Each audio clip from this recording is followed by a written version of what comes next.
Havia um prato na pia que cheirava a abandono. A comida, ressecada nas bordas como se o tempo tivesse passado por ali sem pressa, espalhava um odor ácido que preenchia a cozinha ampla e brilhante. Na mesa, um pequeno anão de porcelana, presente antigo de um Natal que Marcelo mal lembra, ficava de pé, com os olhos de tinta vidrada virados para a janela. Parecia não conseguir dormir. Berenice estava sentada, as mãos cruzadas no colo, olhando a xícara de chá que já esfriara. O relógio da parede marcava a repetição exata de um tique que, naquela manhã, soava como acusação. Se esta história tocar você, inscreva-se no canal, ative as notificações e deixe o like, e fique até o fim. Há sempre algo que podemos fazer por quem não tem voz. Marcelo empurrou a porta que rangeu suave no eixo, com a mala de viagem ainda na mão. Os olhos dele cruzaram com a cozinha, o prato, a xícara, o anão imóvel. Seu corpo inteiro aninhou uma culpa antiga que vinha de longe, daquelas ausências justificadas por reuniões e voos. Fechou a mala no saguão e entrou sem fazer barulho, como quem tenta medir um silêncio alheio. Ao ver a mãe, algo nele apertou e estalou. Berenice ergueu o rosto com lentidão. O sorriso que apareceu foi delicado, como quem poupa a força. "Você voltou", disse ela, voz fina, um pouco apagada. Ele deixou a mala no chão, caminhou até ela e tirou a bolsa com pressa, aflito por consertar o próprio tempo. O perfume dele, de viagens e salas de reunião, não combinava com o vento morno que vinha da janela entornada. A casa, onde tantas conversas haviam ocorrido, tinha ficado mais espaçosa desde que Cristina vivia ali. Tudo continuava impecável, mas havia uma organização que trazia frieza. As toalhas alinhadas sobre um ângulo exato, o molho sobre a mesa sempre quente na hora errada, o rádio que tocava sempre a mesma estação, como se repetisse uma ordem. Berenice apontou para o prato com a cabeça. "Esqueci de almoçar, filho. Eles disseram que eu podia esperar um pouco." Elas, para Marcelo, tinha um nome: Cristina. No entanto, naquele primeiro instante, ele tentou ser suave. Encostou a mão na bengala dela, sentiu a pele fina e quente e prometeu, sem dizer em voz alta, que faria perguntas. O flashback vinha em ondas, não como uma sequência clara, mas como pequenos cortes de memória. 15 dias antes, Marcelo havia fechado um acordo em outro continente e precisara prolongar a viagem. Cristalizara naquela ausência a crença de que com uma casa grande e uma rotina de empregados, a mãe estaria segura. Ele lembrava de ter plantado, antes de embarcar, um vasinho de suculentas no parapeito da mãe. Um gesto besta e materno que pensou que duraria até seu retorno. A suculenta, um pequeno anão verde no vaso, estava agora esquecida numa prateleira, atraindo pouca água e menos luz. No relato que se abria na sua mente, nos primeiros dias tudo pareceu normal. Elsa, a governanta, passava veloz pela cozinha, ajeitando o pano que Cristina deixava torto. A mãe atendia telefonemas curtos e a casa manteve aquela rotina de luxo que esconde coisas. Mas aos poucos houve sinais, microferimentos no tecido do respeito. Uma taça posta fora do lugar, um riso que não cabia, uma palavra de menos que caía como cortina. Cristina, com a sua voz sempre correta, justificava. Estava estressada, estava cansada de cuidar da própria vida além do esperado. Marcelo, longe, aceitara justificativas. Quando as reuniões e os jantares lhe deram espaço para a atenção, ele pensou que bastaria uma conversa. A vida não é um texto que se corrige com conversa, pensou ele agora, olhando o prato. Havia também outro sinal que só os que vivem perto notariam. O anão não dormia. Era uma imagem trivial, mas para Berenice aquilo dizia muitas coisas, que alguém empurrara o mundo dela para fora de eixo sem ao menos avisar. O anão era uma peça da infância de Marcelo, um objeto que a mãe escondia quando vinham visitas. Agora estava sobre o balcão, exposto, como se fosse um troféu de vigilância. Marcelo se ajoelhou.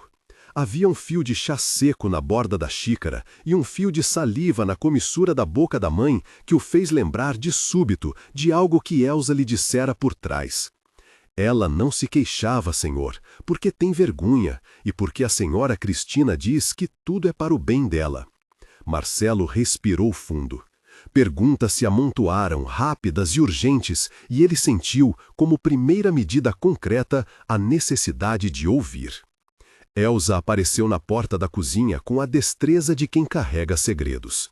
Era mulher de meia idade, de passos suaves, e a relação entre ela e Berenice vinha de anos de costume, de rotinas partilhadas. Vinha também de medo. Perder o emprego era para Elsa um risco que a própria condição econômica tornava mais real do que para outros. Havia, ainda assim, nos olhos dela, um recado pronto para se transformar em coragem quando alguém lhe desse abrigo.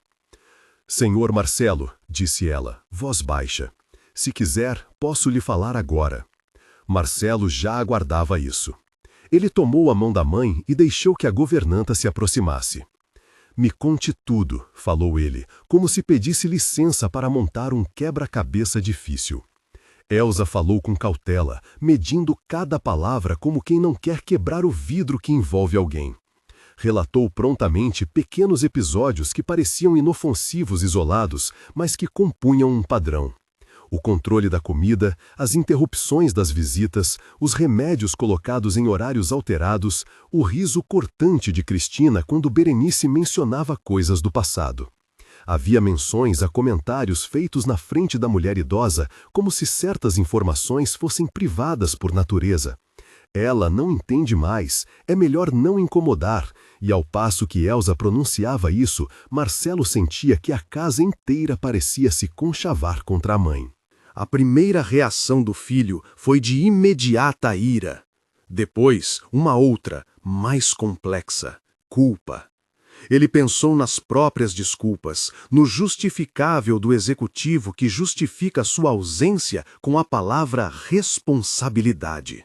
A culpa pegava no peito e lhe transformava o estômago numa pedra. Ele deixou Elsa terminar e pediu que ela não tomasse nenhuma atitude sem combinarem. Ela assentiu, aliviada por ter sido ouvida. Berenice apenas olhava o anão e, por vezes, deixava escapar um sorriso tímido, como se tudo fosse maior do que ela. Decidiram começar a investigação sem levantar alarde. Marcelo não era homem de dramas públicos. Acreditava que confrontos precisavam de provas, não de bons modos. Chamou um antigo amigo da empresa de segurança para instalar discretamente 2 aparelhos. Uma pequena câmera no alto da estante da cozinha com aspecto de objeto decorativo e um gravador escondido no rádio que Berenice insistia em ter ligado todas as manhãs. Não queria virar intruso na própria casa, queria apenas documentos que mostrassem o que Elsa dizia. Pediu que Elsa os ajudasse e pediu também paciência à mãe. Berenice, com a serenidade que tantas coisas lhe haviam dado, colocou a mão sobre a dele e murmurou: "Cuidado com o que você verá, meu filho." As gravações chegaram aos primeiros dias de indecisão. Vozes apagadas, risadas ambíguas e, à noite, pequenos ruídos que, escutados com atenção, eram provas. Havia em uma delas a voz de Cristina falando sobre economizar nos cuidados, como se aquilo fosse projeto e não crueldade. Em outra, a instrução direta para Elsa de não deixar que Berenice recebesse chamadas de amigos. Uma gravação menor, captada tarde da noite, revelou algo que fez Marcelo prender a respiração. Passos na porta do quarto de sua mãe às 3 da manhã, um murmúrio rude e o som de uma cadeira sendo puxada, seguido pelo silêncio. Enquanto as provas se acumulavam, a convivência dentro da casa mudou. Cristina percebeu a inquietação do filho, fez perguntas com ostensiva casualidade e manteve a máscara por mais alguns dias. À medida que Marcelo montava a linha do tempo dos atos, pequenos cortes de atenção que se somavam a atos de humilhação, ele se perguntava por que alguém que dizia amar preferiu controlar do que cuidar. A explicação era sempre a mesma. Medo de perder posição, vaidade ferida, insegurança camuflada de zelo. Era difícil explicar a crueldade que nasce do egoísmo disfarçado. Houve um episódio que cristalizou o que já se suspeitava. Num dia em que o vento trouxe cheiro de chuva, Marcelo encontrou a caixa de remédios de Berenice fora de ordem, comprimidos trocados de dias, como se tratasse de um enigma. Doutor Humberto, o médico de confiança da família, avaliou a anomalia com calma clínica e, sem moralizar, constatou que aquilo poderia causar declínio no estado de ânimo e disposição da mãe. Marcelo sentiu uma pontada nova. Não bastava tirar Berenice do óbvio da negligência, era preciso garantir que aquilo jamais acontecesse outra vez. Berenice, com a serenidade que tantas coisas lhe haviam dado, colocou a mão sobre a dele e murmurou: "Cuidado com o que você verá, meu filho." As gravações chegaram aos primeiros dias de indecisão. Vozes apagadas, risadas ambíguas, e à noite, pequenos ruídos que, escutados com atenção, eram provas. Havia em uma delas a voz de Cristina falando sobre economizar nos cuidados, como se aquilo fosse projeto e não crueldade.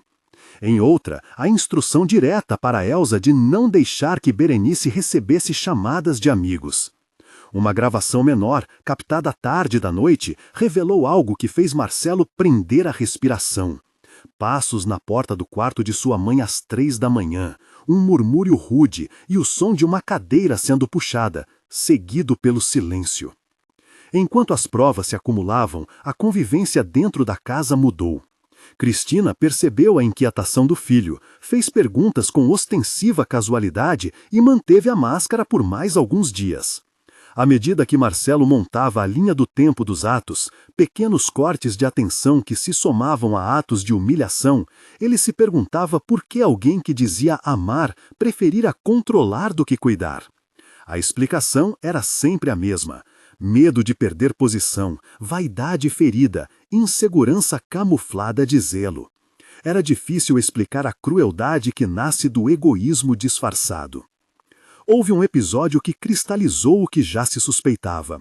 Num dia em que o vento trouxe cheiro de chuva, Marcelo encontrou a caixa de remédios de Berenice fora de ordem, comprimidos trocados de dias, como se tratasse de um enigma.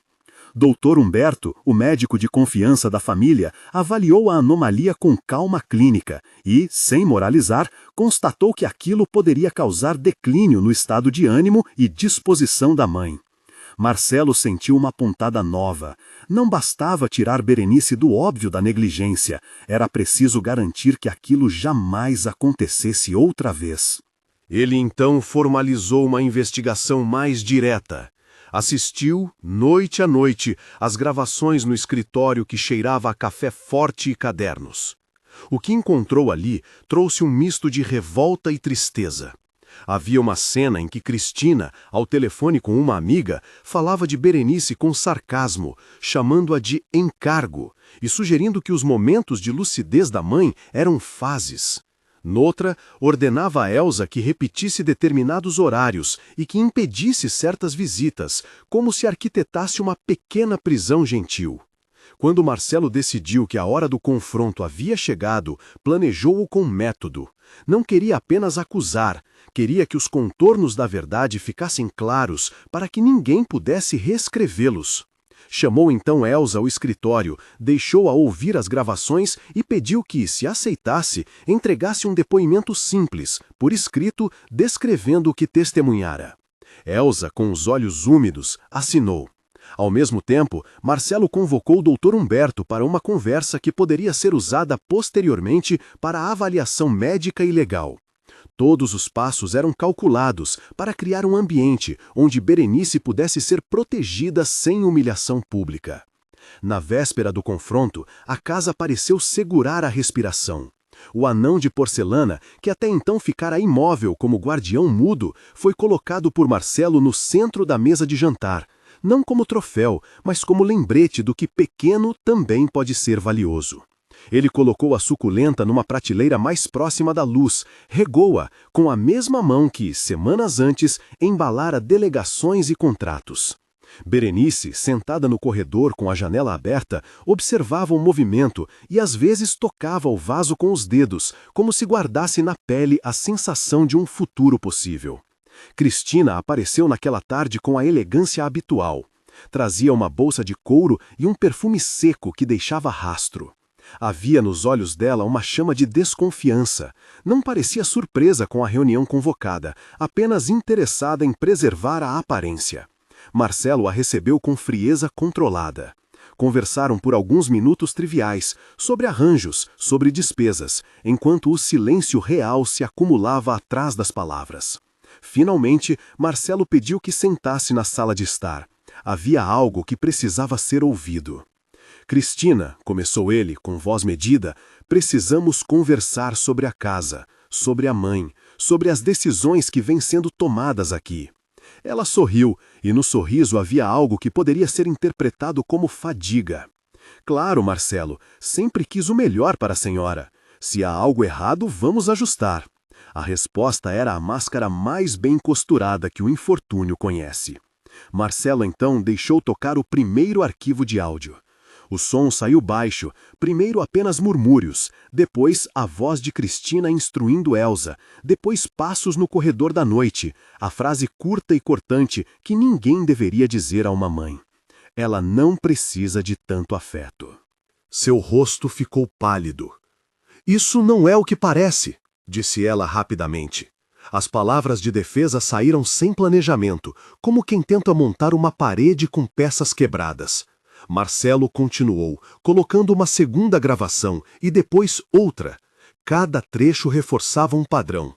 Elsa, sentada ao lado, segurou o próprio documento como quem segura um relicário. Quando a última gravação terminou, ficou no ar um espaço denso de ar. Cristina respirou fundo, olhou para as mãos e, por um instante, parecia menor do que o espaço que ocupava. Foi então que, em voz baixa, saiu da boca dela uma frase que rasgou a dureza com que vinha sendo tratada até ali. Eu te amei, disse Cristina, quase inaudível. Eu te amei e não sei como explicar. A confissão não era redenção, não anulava o que tinha sido feito. Era, no entanto, um sinal de ambivalência. Havia algo nela que não se encaixava na figura de uma vilã sem nuances. Marcelo ficou em silêncio. As palavras ficaram flutuando, como se pesadas. Amor não é controle, respondeu ele, com a simplicidade de quem nomeia uma verdade. Amor é cuidado, e o que você fez foi tirar dela dignidade. Cristina prendeu o olhar nele como quem busca um porto. Havia cansaço no corpo, não o cansaço virtuoso do trabalho, mas o cansaço de alguém que viveu uma máscara pesada demais. Por um breve instante, Marcelo viu naquela mulher não só a rival no cuidado da mãe, mas alguém que também se perdeu em um jogo de poder que a consumira. Ela levantou-se devagar, pegou a bolsa e, enquanto caminhava para a porta, virou-se uma última vez. Seus olhos brilharam com a umidade que poderia ser lágrima. Eu não sei viver de outra forma, murmurou. Eu pensei que era proteção. Sinto muito. E então, sem esperar resposta, saiu. A porta bateu com um som seco que reverberou pela casa. Marcelo permaneceu parado por alguns segundos, ouvindo o eco. O anão de porcelana na mesa parecia, pela primeira vez, ter recuperado uma espécie de sono. A bidimensionalidade de sua expressão não mais acusava, apenas assentia. Berenice, que durante todo o confronto tinha ficado quieta na sala ao lado, aproximou-se devagar quando a porta se fechou. Ela segurou a mão do filho com força branda, e no gesto havia um perdão que não apressava. Havia também um pedido implícito, que dali por diante as coisas fossem feitas de forma diferente, com cuidado, com presença. Vamos arrumar o quarto, disse Marcelo, como se esse gesto materializasse um novo começo. Elsa sorriu com alívio, e Dr. Humberto, que estava de saída, ofereceu uma série de medidas práticas para reorganizar remédios e rotinas. Naquela mesma tarde, começaram as reformas no quarto de Berenice. As cortinas foram trocadas por outras mais leves, o tapete antigo foi retirado e o vaso de suculenta ganhou um canto com terra nova e sol. Marcelo comprou, sem muita cerimônia, outras 2 mudas que plantou com a mãe. O ato foi simples, quase infantil, dedos no terra, risos tímidos, e trouxe um sopro de normalidade que chovia sobre as feridas. Mas havia mais a fazer. A saída de Cristina fora apenas o primeiro corte. Marcelo sabia que o dano deixado não se curava só com reformas. Era preciso reparar a história, e em sua cabeça isso significava criar algo que evitasse que outras Berenices fossem isoladas. Pensou em um instituto, em uma rede de apoio, em acolhimento para famílias que vivem a tensão de cuidar. Pensou em falar publicamente, em doar recursos, em transformar o que fora dor em serviço. Na noite que se seguiu, depois que a casa se aquietou, Marcelo ficou com a mãe no jardim. O anão de porcelana fora colocado junto ao vaso novo, como guardião de 2 mundos, o antigo e o reconstruído. A luz da lua parecia polir as folhas das mudas e o vento batia suave. Berenice, coberta por uma manta, encostou a cabeça no ombro do filho. "Obrigada", disse ela, numa voz que tinha a calma dos que já viveram muito. Marcelo sentiu o peito arder, mas diferente da culpa, era uma dor que vinha de reconhecimento e de promessa. Ele deixou que o silêncio fosse uma companhia agradável, e antes de se levantar, pegou o anão com delicadeza. Olhou para ele e prometeu, mais forte que antes, que nenhum pequeno objeto alegórico voltaria a vigiar o sono da mãe com olhar acusatório. Iria, com ações concretas, tornar aquele lar um lugar seguro. Ainda havia os trâmites de separações formais, a conversa sobre a saída de Cristina da conta e a necessidade de garantir emprego para Elsa sem retaliações. Haveria também depoimentos e talvez repercussões sociais. Marcelo sabia que a estrada era longa, mas pela primeira vez nas semanas em que retornara, sentiu que tinha um caminho claro. A pequena suculenta no vaso, regada naquela noite, inclinou-se para a lua como se a agradecesse. No silêncio do jardim, o anão finalmente fechou os olhos. As coisas, mesmo frágeis, podiam recomeçar. Marcelo, antes de subir, voltou ao escritório e ligou o gravador uma última vez. Precisava ouvir com atenção as falas que serviriam como prova para quem precisasse ouvir. Ao pressionar play, o som encheu a sala. Passos, ordens, desvarios e a voz de Cristina que voltava a falar baixo, quase como quem implorasse. Marcelo deixou o áudio correr e, enquanto as palavras preenchiam o espaço, percebeu que havia uma outra questão a resolver. Não só a saída, mas a narrativa pública, a maneira como aquilo seria contado para a família, para os amigos, para a comunidade que podia ajudar. Na manhã seguinte, quando Cristina registrou a própria partida, deixou uma mala e uma carta curta. "Eu te amei", escreveu, e embaixo a tinta borrada pela pressa. Marcelo leu as palavras com os dedos trêmulos. Autoridade e compaixão se cruzavam. Ele queria punir o erro, mas sabia também que, sem reparar as causas que levaram àquilo, a raiz poderia permanecer. Enquanto isso, Elsa se aproximou dele e com voz firme disse: "Senhor, se quiser, posso trabalhar com a senhora e dedicar-me a cuidar dela. Não quero que a senhora fique sozinha." Marcelo olhou para a mãe. Ela sorriu, e naquela expressão havia algo que fazia o filho sentir-se menos sozinho. Resolveu então, ali mesmo, que convidaria a Elsa para permanecer. Reorganizaria horários, contrataria ajuda externa e, com a ajuda de Dr. Humberto, programaria visitas regulares de amigos e voluntários. A casa precisava voltar a ser ponto de encontro e não cárcere. Havia planos maiores ainda. Na mesma semana, Marcelo começou a desenhar a ideia de um instituto que ajudasse famílias e idosos em situações de negligência emocional. Um espaço de orientação legal, apoio psicológico e capacitação para cuidadores. A semente nascia daquilo que vira e ouviu, e da certeza de que o poder econômico devia servir ao cuidado, não ao controle. A notícia da saída de Cristina correu pela vizinhança em dias. Uns lamentaram, outros disseram nada. Para Marcelo, a repercussão era secundária diante do que realmente importava: a recuperação da mãe.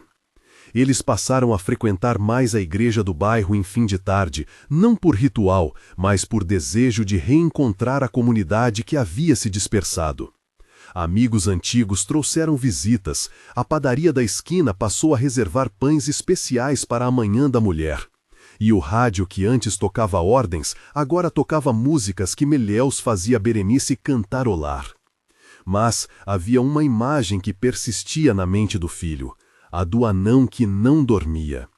Ele pensou em como coisas pequenas podem denunciar grandes falhas.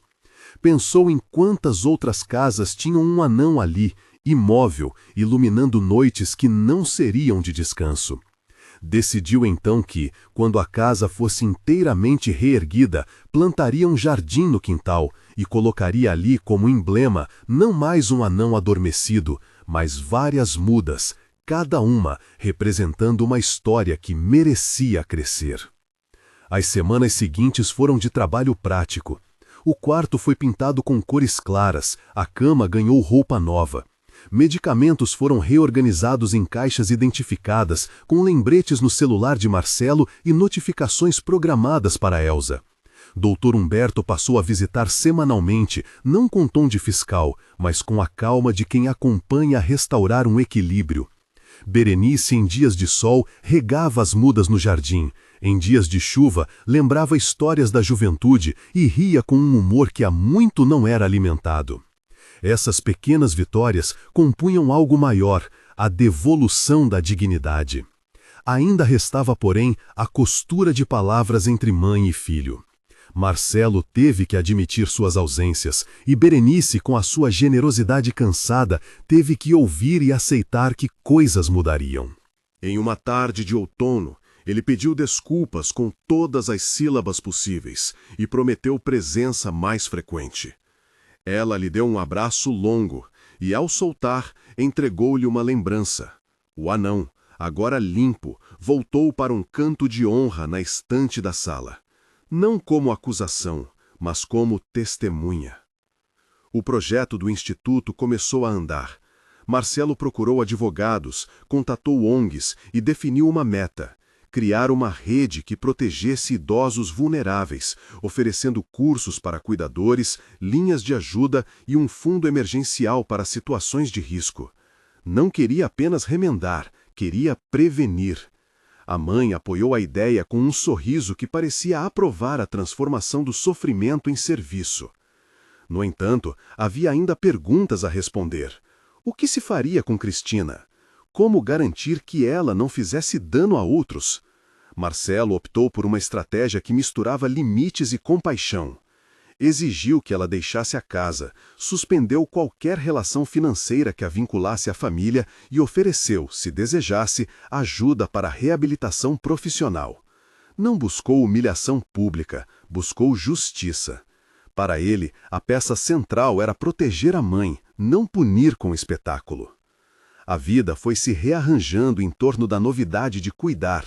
O jardim cresceu, a suculenta multiplicou-se em vasos novos e cada muda parecia contar uma história de cuidado. Amigos trouxeram plantas, vizinhos compartilharam segredos de poda. O rádio tocava canções que a mãe gostava.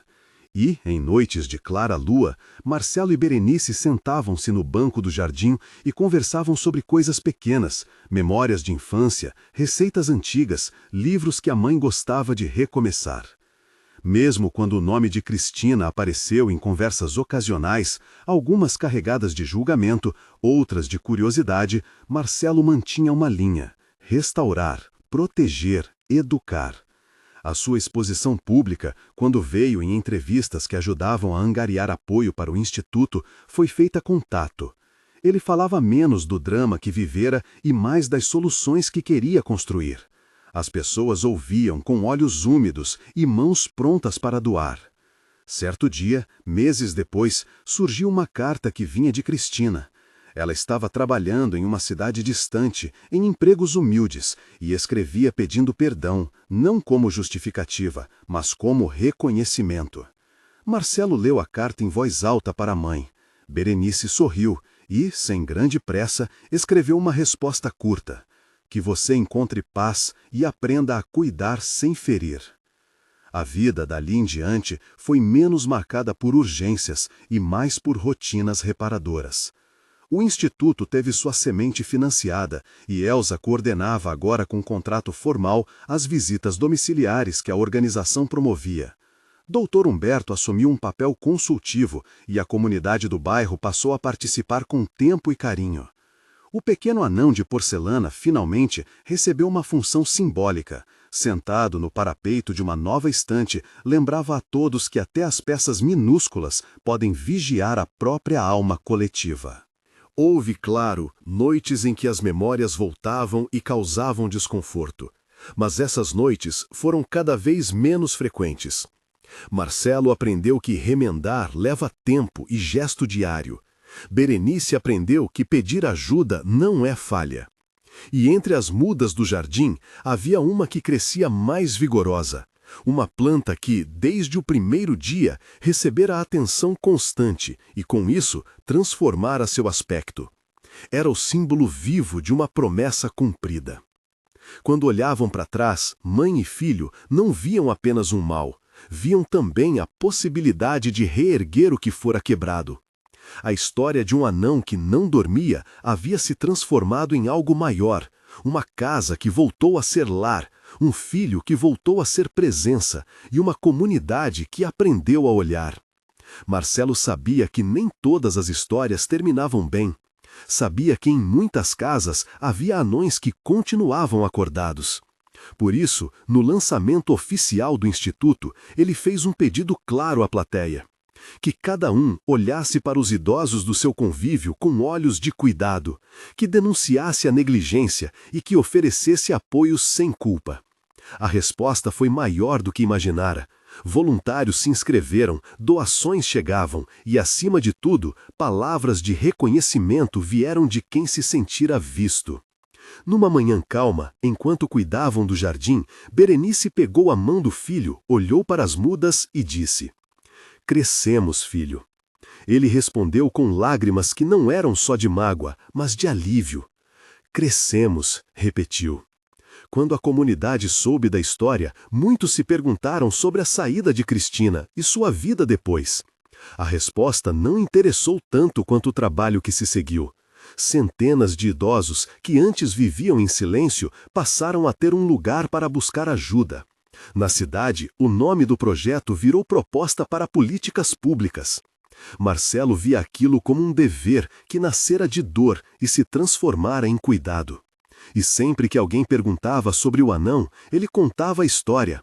Um objeto que não dormia para lembrar que vigiar o outro não é o mesmo que cuidar do outro. Na última noite, antes do lançamento oficial do Instituto, Marcelo e Berenice sentaram-se no jardim. O anão de porcelana, iluminado por um candeeiro baixo, olhava sereno. O som distante do rádio trazia uma canção antiga. Berenice fechou os olhos por um instante, respirou profundamente e sussurrou uma oração pequena. Não uma promessa de milagres, mas um agradecimento simples por poderem, enfim, cultivar novos ciclos. Marcelo, segurando a mão dela, sentiu-se pronto para a próxima etapa. As feridas continuariam a cicatrizar, mas havia agora um caminho de ação, um lugar para as vozes que se calaram. O anão, finalmente, dormia. E no silêncio bem-vindo daquela casa, chegaram as primeiras sementes do jardim da nova vida. Ainda havia detalhes a acertar, e a jornada do Instituto apenas começava. Mas naquele instante, a sensação dominante era de que algo, enfim, recomeçava. O dia do lançamento amanheceu claro, com um vento morno que varria as folhas do jardim como se também quisesse limpar a noite anterior. As mesas foram arrumadas cedo. Bandejas com pães, café forte e sucos simples ocupavam um canto da sala que servira de escritório improvisado por meses. Elsa chegara antes do sol, como de costume, com uma sacola de material e a calma precisa de quem conhece cada detalhe do que coordena.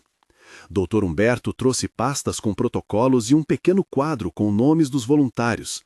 A seriedade dele não tirava espaço para um sorriso contido quando via a afluência de pessoas que o bairro mobilizara.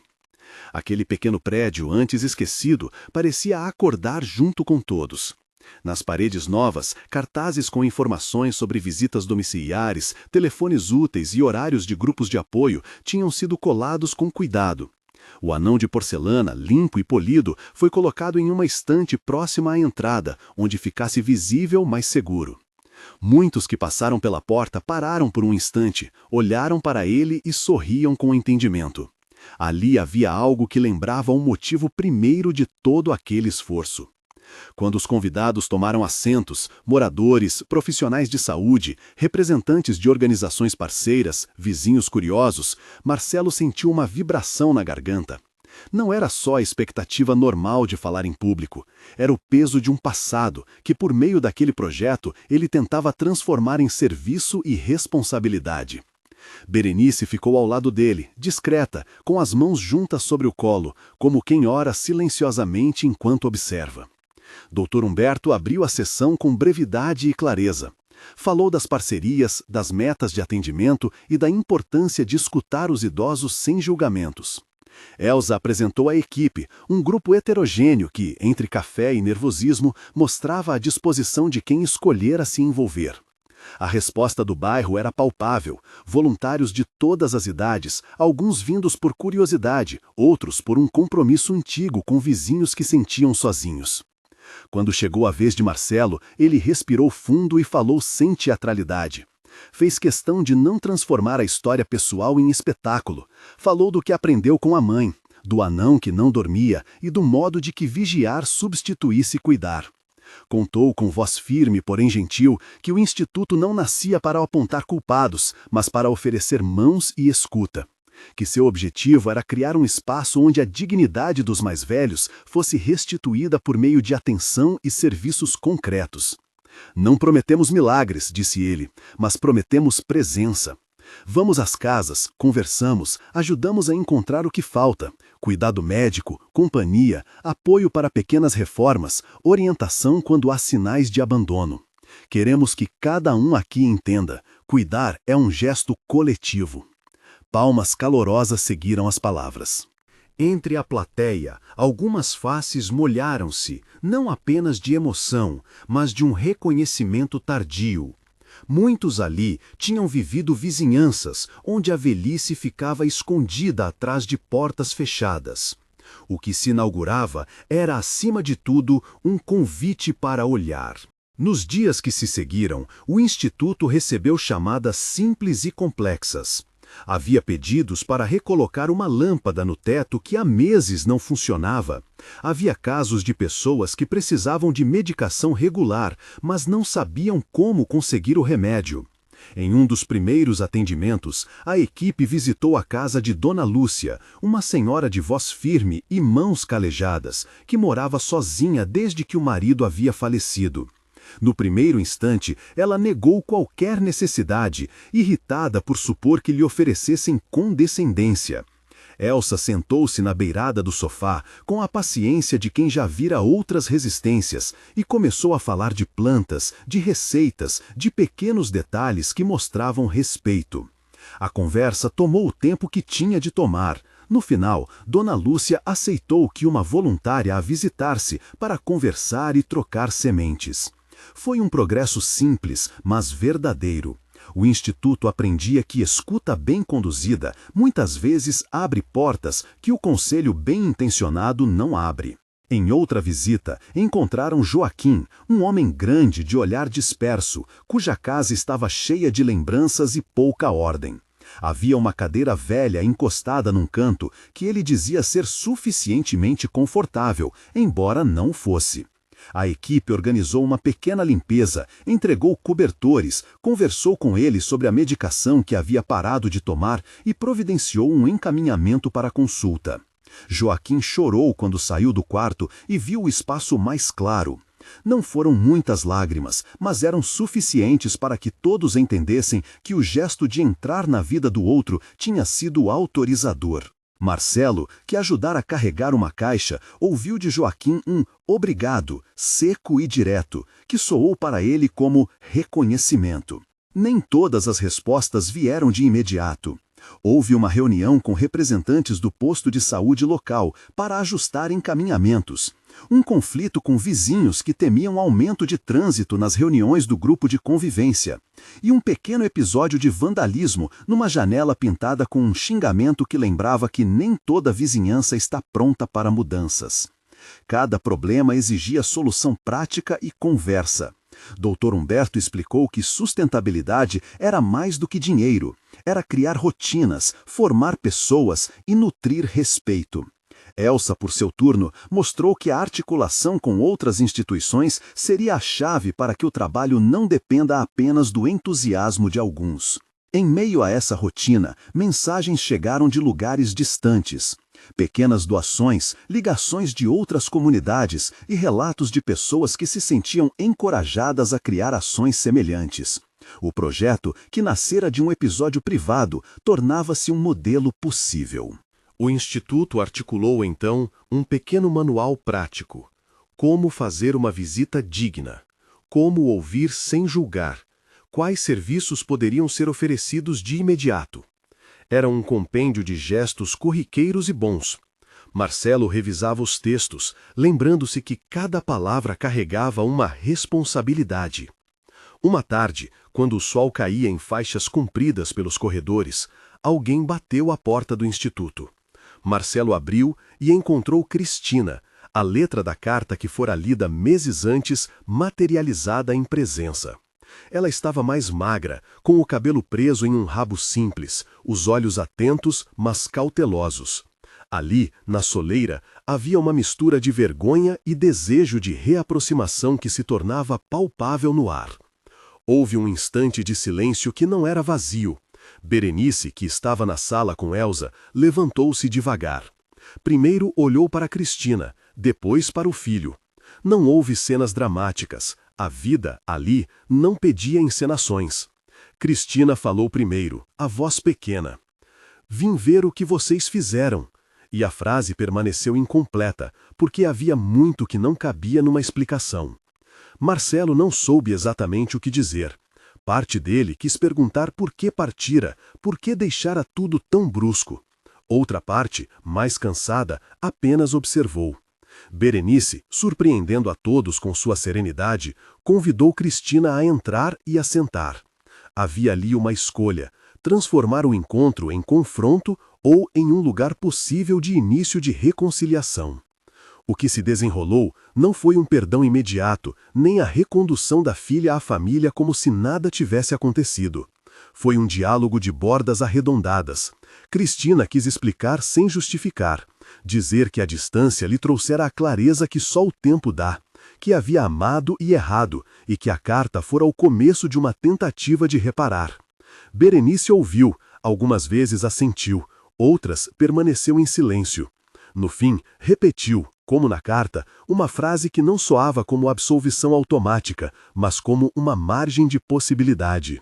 Que você encontre paz e aprenda a cuidar sem ferir. Cristina chorou, não pela expectativa de ser recebida de volta, mas pela força de ouvir uma frase que não exigia que se tornasse outra pessoa de imediato. Marcelo, por sua vez, aceitou que o perdão não era um ato que ele poderia forjar por conta própria. Seria um processo, e ele precisava de tempo para saber como se relacionar com a mulher que escolheu partir. O encontro terminou com um abraço curto entre mãe e filha, um gesto que naquele momento dizia mais do que qualquer palavra. A presença de Cristina no instituto, ainda que breve, trouxe à tona uma pergunta que já pairava. Como incluir os próprios feridos na obra de reconstrução? Elsa sugeriu protocolos para quem, como Cristina, desejasse ajudar, sem que a presença trouxesse cobranças. Havia espaço para trabalho remunerado e para voluntariado, mas a maior lição era sobre limites. Transformar culpa em ação concreta, sim, mas sem esperar que isso restabeleça o passado num passe de mágica.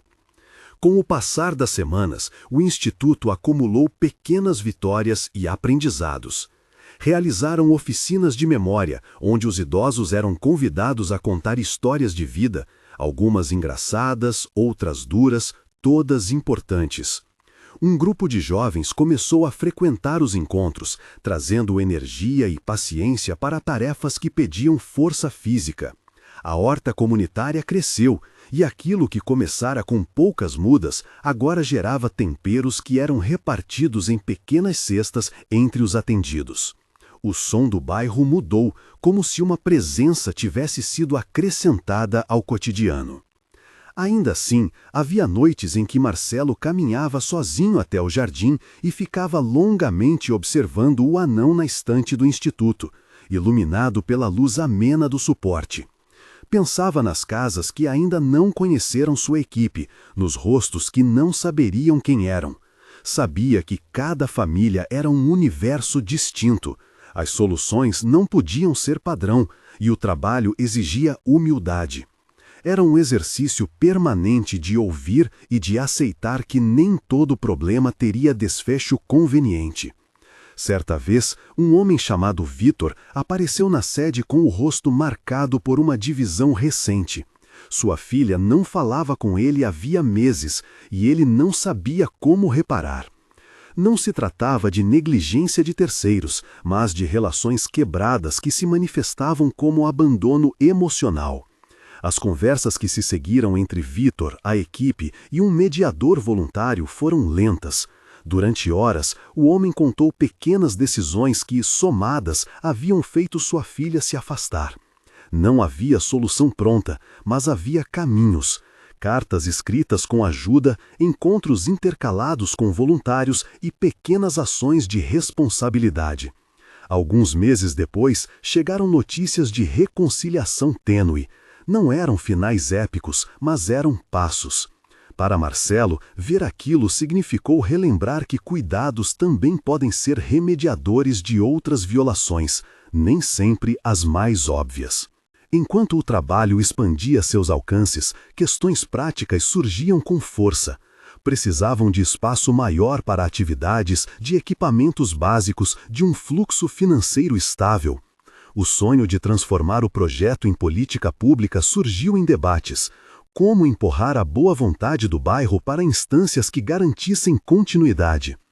Reuniram-se com representantes da prefeitura e com pessoas do setor de saúde.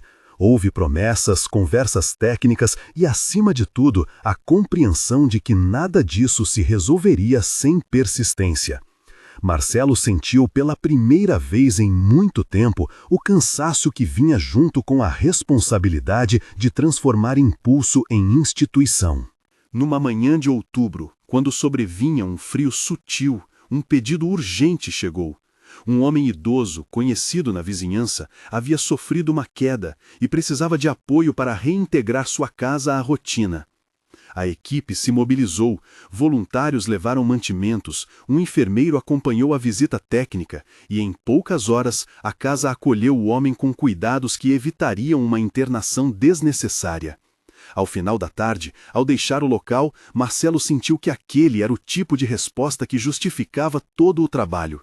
A ação humilde e direta, que prevenia o agravamento de situações simples quando negligenciadas. Nessas ações, o anão de porcelana mantinha sua função simbólica no Instituto, não como guardião acusador, mas como lembrança serena de que a vigília sem cuidado é vazia. Havia quem gostasse de tocá-lo ao entrar, havia quem preferisse só olhar. Para todos, ele era um lembrete concreto da história que dera origem ao projeto e do perigo de transformar observação em substituto do afeto. O que seguia aquela fase já não era apenas inaugurar salas e formar voluntários. Era um trabalho diário de ajuste, tornar o Instituto capaz de escalar sem perder o modo humano de atender, criar protocolos que não empurrem as pessoas para uma burocracia fria, articular parcerias que compreendessem que o enredo principal ali era a vida cotidiana de pessoas que pediam atenção. Para Marcelo, isso significava aprender a delegar mais, a ouvir relatórios sem se perder nas planilhas e a aceitar que a presença da mãe, agora mais frágil em alguns dias e firme em outros, seria parte permanente do caminho. Numa tarde de fim de semana, quando poucas visitas eram agendadas e a sala de convivência respirava leve, Elsa e Marcelo sentaram-se frente a frente, cada um com uma xícara de chá. Falavam de logística, mas também riam de pequenas dificuldades enfrentadas. Um grupo de jovens que aprenderam a plantar couves e parecia convencido de ter inventado a agricultura urbana. Uma voluntária que trouxe bolos de aniversário para pessoas que ninguém lembrava de parabenizar há anos. Não vai ser fácil, disse Elsa, com a clareza de quem anuncia o óbvio. Mas já não é trabalho só de reação. Estamos construindo rotina. Marcelo concordou e olhou em volta. Pela janela, o jardim mostrava os tons quentes do final da tarde. Algumas mudas que Berenice insistia em acompanhar cresciam com força, lembrando a todos a história da planta que prosperara com cuidado. Havia no ar uma pequena paz de quem faz o que pode e aprende. Ler essa paz não como descanso, mas como combustível para o que viria. Ainda havia casos que doíam e que exigiam mais do que disposição. As noites em que recordações voltavam e apertavam o peito de Berenice não desapareciam por completo. Havia dias em que Marcelo se via revivendo cenas que preferia sepultar. Mas em cada manhã que o Instituto abria as portas, esses fantasmas cediam espaço a um trabalho tangível. O anão mantinha os olhos fechados agora, e ninguém desejava acordá-lo. Era tempo de colher o fruto de uma transformação lenta, de consolidar aquilo que surgira da necessidade e brotar em cuidado coletivo. E assim, entre pequenos triunfos e ajustes contínuos, o Instituto passou a ser, dia após dia, um lugar onde as histórias se encontravam, algumas para recomeçar, outras para curar e muitas para ser simplesmente ouvidas. A jornada estava longe de um ponto final. Ainda havia casas por visitar, confusões administrativas a resolver e relações por costurar. Mas havia também um aprendizado comum, que cuidar transforma, mesmo que aos poucos, quem cuida e quem é cuidado. E naquela luz que entrava pelas janelas do Instituto, o caminho a seguir parecia finalmente possível. Na manhã seguinte, o Instituto abriu com o mesmo ritual de sempre. Portas que rangiam com brandura, xícaras de café sendo servidas numa mesa onde as mãos se acostumavam a pequenas tarefas, e o cheiro de pão aquecido que vinha da cozinha onde as voluntárias já organizavam as marmitas. Havia um leve orvalho nas folhas do jardim. As mudas que Berenice cuidavam brilhavam como se o próprio esforço delas tivesse sido premiado pela madrugada. Marcelo chegou cedo. Passou pela recepção, acenou para quem chegava e foi direto ao pequeno escritório onde guardava pastas e uma caixa discreta de objetos pessoais. Entre fotos e papéis repousava o anão de porcelana, agora pousado numa prateleira ao alcance da luz que vinha da janela. Marcelo encostou a mão na cabeça do anão, quase como um gesto de consulta, e sentiu no peito aquela mistura de orgulho e cansaço que vinha se tornando companhia constante. Quando abriu a caixa de entrada do computador, havia uma mensagem que fez o ritmo do dia mudar. Era um e-mail longo, com linguagem polida e promessas medidas. Uma fundação, interesse em ampliar o trabalho do Instituto para outros bairros, disponibilidade de recursos para formar equipe, equipar uma van e pagar coordenação por 2 anos. Em anexo, um esboço de parceria. A oferta vinha com condições, relatórios trimestrais, indicadores de alcance, imagem da fundação nas comunicações, metas numéricas que pareciam desenhar como o Instituto deveria provar seu valor. Havia também uma sugestão velada de profissionalização, contratação de um gerente com experiência em captação, implantação de sistemas de gestão e um calendário de atividades que encaixasse as ações em blocos mensuráveis. Marcelo leu e releu. A caneca esfriou em sua mão. Entre a esperança tangível de ter recursos suficientes para atender mais pessoas e a sensação de que aquilo poderia, pouco a pouco, mudar a textura do que construíam, ele sentiu o peso de uma decisão que não cabia em um parecer técnico. Era, no fundo, escolher o rosto que o Instituto teria quando crescesse. O rosto de uma máquina de resultados ou o rosto de uma casa onde os passos demoravam e as conversas tinham tempo para se desdobrar. Chamou Elsa. Ela apareceu depois de 2 telefonemas, ainda com a saia do plantão e o olhar que sempre pesava o mundo com uma lucidez cortante. Sentaram-se à mesa da sala de convivência, entre revistas, um mapa de rotas dos voluntários e potes de chá. E então Marcelo mostrou a mensagem.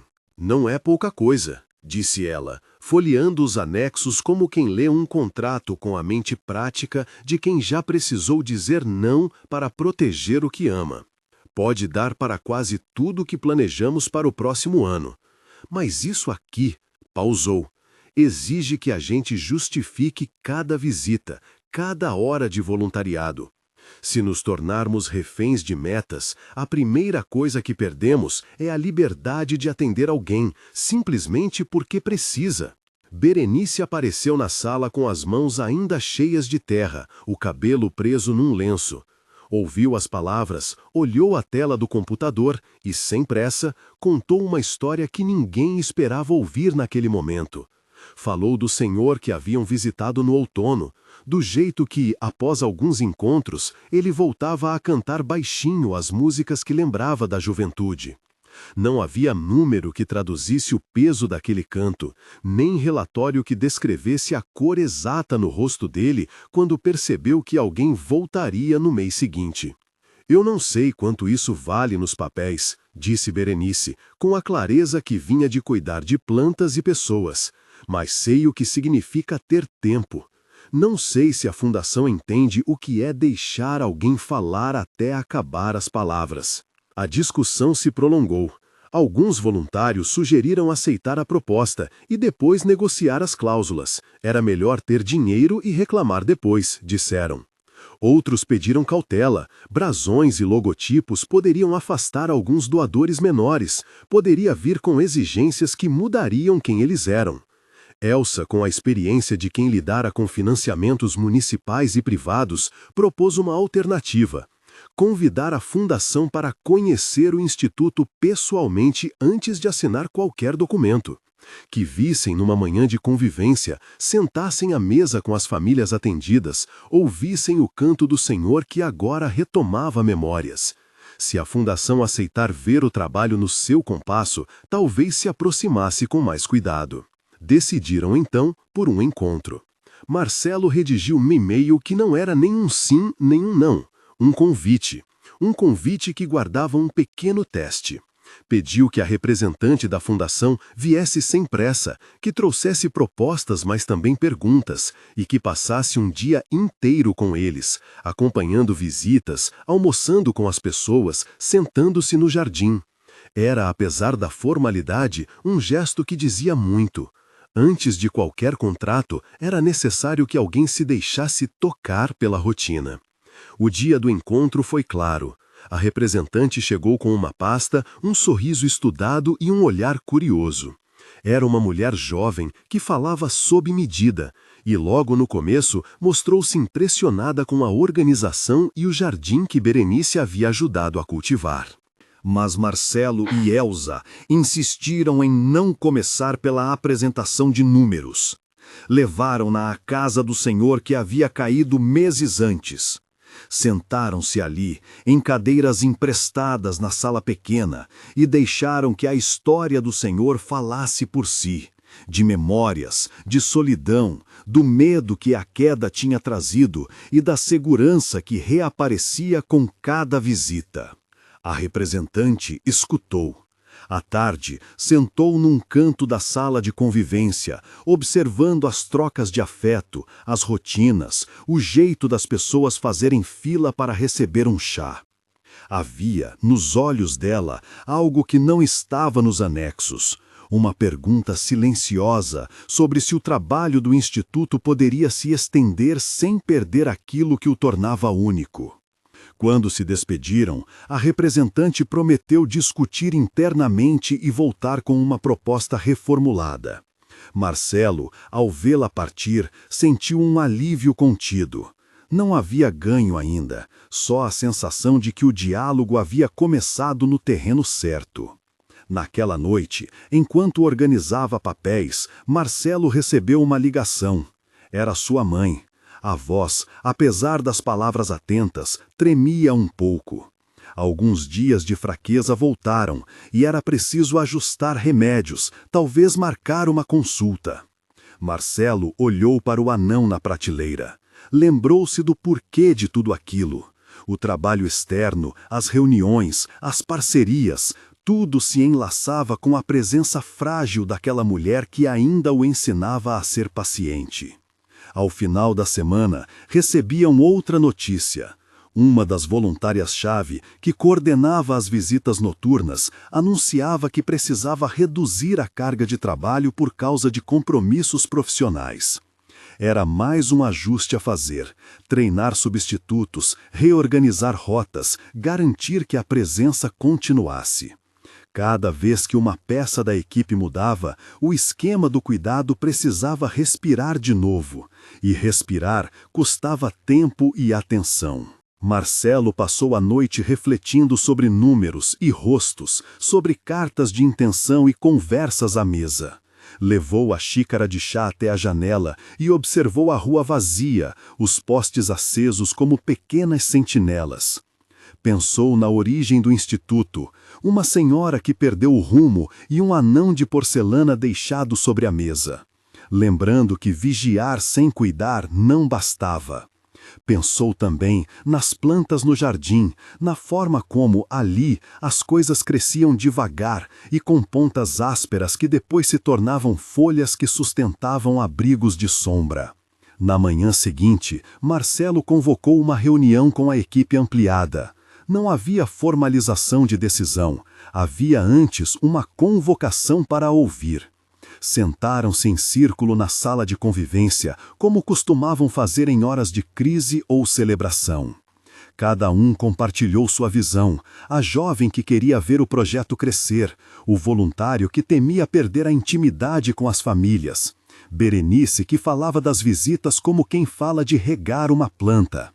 Elsa, por sua vez, desenhou no quadro algumas opções práticas: aceitar, negociar, recusar. E pediu que, antes de qualquer assentimento, ficasse claro o que era inegociável. Ao terminar a reunião, enquanto as cadeiras eram empilhadas e as luzes diminuíam, um novo compromisso se formou entre eles. Não seria um manifesto, nem um contrato. Seria uma promessa simples e arrancada à pressa. Protegeriam o tempo das visitas, manteriam autonomia para decidir prioridades, dariam voz às famílias em qualquer negociação com parceiros. Era uma promessa que soava tênue diante de uma proposta de grandes recursos, mas que tinha a força do que já tinham vivido. Antes de ir embora, cada um passou pela prateleira onde o anão de porcelana ficava. Algumas mãos tocaram a cabeça dele com reverência silenciosa. Marcelo ficou por último. Ao colocar os dedos sobre o objeto, prometeu, mais a si mesmo do que a qualquer outra pessoa, que se precisasse escolher entre números e rostos, escolheria rostos. Sabia, porém, que escolher custaria. E sabia também que talvez fosse preciso reinventar a forma de transformar cuidado em sustentabilidade, sem que um sufixo chamado eficiência apagasse o calor do olhar humano. A noite que veio parecia mais cheia de perguntas do que as que já houveram. Marcelo fechou a porta do instituto, caminhou pelo jardim e, por um momento, deixou-se ficar sob a luz dos postes. Pensou nas conversas, nas promessas, nas visitas que se faziam com pressa e nas que se faziam em silêncio. Não havia respostas fáceis, mas havia uma certeza. O trabalho só poderia crescer se a alma que lhe dera origem não fosse entregue ao primeiro contrato que aparecesse com um sorriso. No dia seguinte, Marcelo marcou um novo encontro com a representante da fundação.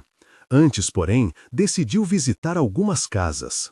Era sua maneira de lembrar, em prática, por que lutavam. Ao entrar na casa de uma senhora que costurava lençóis para aquecer os netos, sentiu o que fora explicado em palavras e relatórios: cuidado é presença. E presença nem sempre se mede em horas contabilizadas. Às vezes, ela se prende ao gesto simples de arrumar um lençol, de ouvir uma história, de segurar uma mão trêmula. Ao voltar para o instituto, com a roupa marcada pela tarde, Marcelo preparou-se para a conversa que viria. Não para fechar um acordo já feito, mas para ouvir, questionar e, se necessário, negociar com firmeza o que o preservaria como casa humana. Um lugar onde o anão podia continuar dormindo, sem ser acordado pelo som de uma planilha exigente. E enquanto alinhava os argumentos na mente, sentiu que a trilha a seguir exigiria tanto coração quanto cabeça. Era mais trabalho, era mais escolhas, mas também era a continuação do gesto que um dia os levara a abrir aquelas portas.